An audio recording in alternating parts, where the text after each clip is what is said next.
Welcome guys, today we are going to learn about 1H NMR spectroscopy.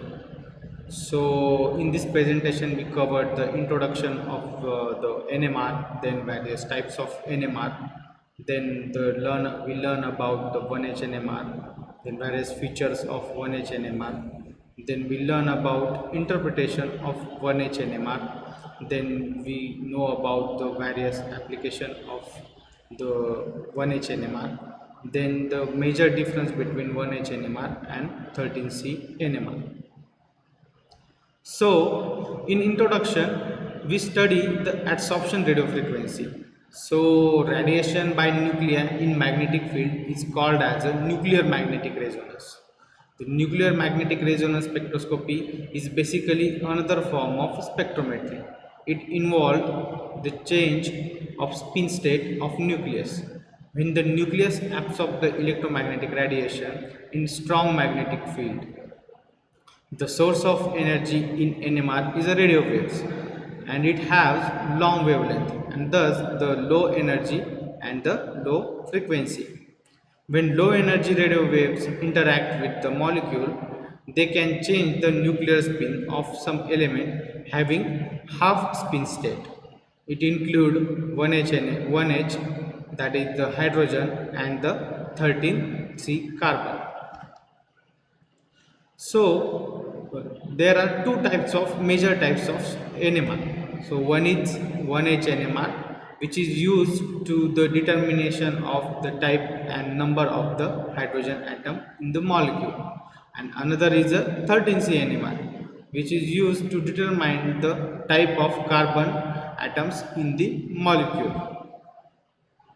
So what is the PMR? So PMR is the proton magnetic resonance, which we also can call as a 1H NMR. So this technique is based on the absorption electromagnetic radiation, which we just see in the introduction.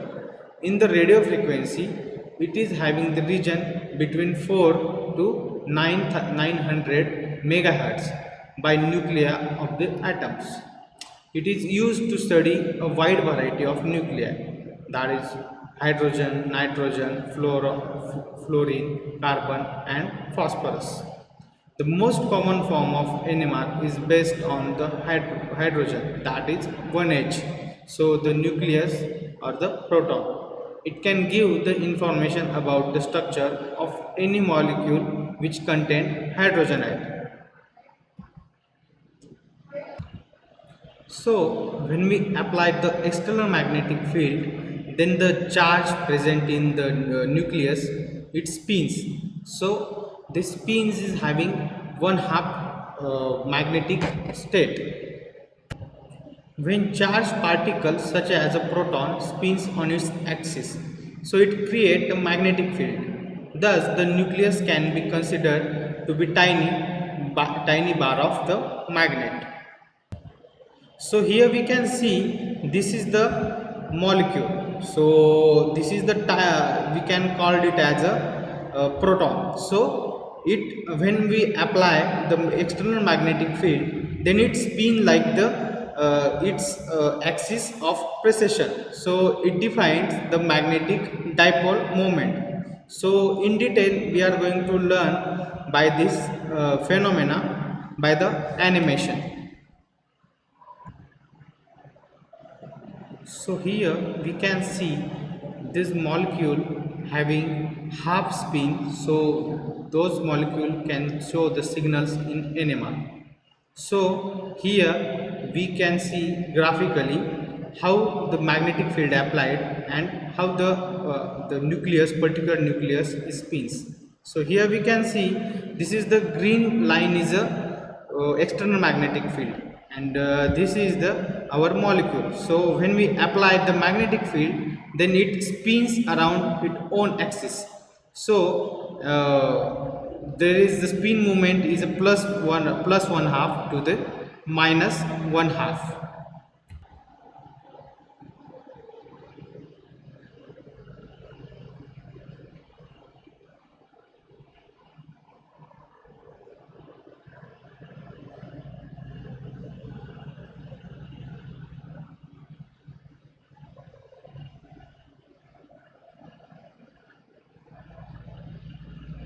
So here we use flame ionization detector, so which convert the radio frequency into the signals.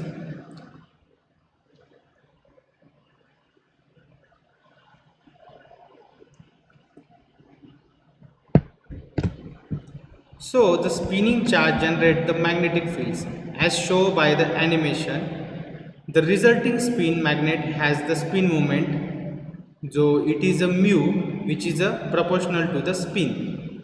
In the presence of external magnetic field, that is B0, two spin states exist, plus minus and minus one half. So the magnetic moment of the lower energy is plus half state, and it is aligned with the external magnetic field, but that the higher energy, that is one half spin state, is opposed to the external field. So note that the arrow presenting the external magnetic field to the north point. So the basically difference between the energy of two spin state is dependent on the external magnetic field strength, and it is very small. The diagram shows that the illustration of two spin states have the same energy when external field is 0 but diverge as the field increases.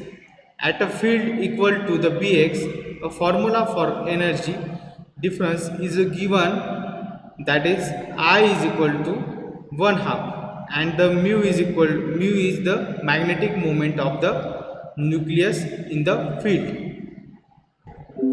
For a one half spin nuclei, the energy difference between two spin states at a given magnetic field will be proportional to their magnetic moment.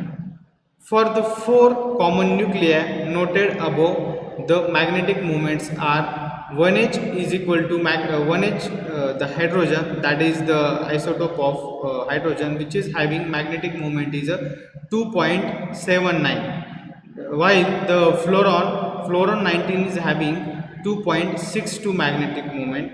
Then the phosphorus 31 is having 1.130, and the carbon 13 is having 0.7022.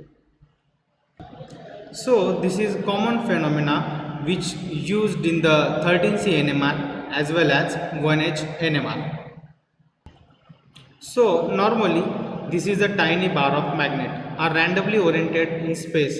However, in the presence of magnetic field, that is B0, they are oriented with or the against this applied field. The energy difference between these two states is very low, that is less than 0.1 calorie. So the regular momentum of spinning charge can be described in terms of quantum number, that is I, and it is equal to 1 half or 1, 3 by 2, 5 by 2, etc. If the spin I0 and the no spin, and hence there is no 1H NMR phenomena. So I value is equal to 0, then we never get the peak in the NMR machine. So in next lecture we are going to learn about more about the 1H NMR. Thank you.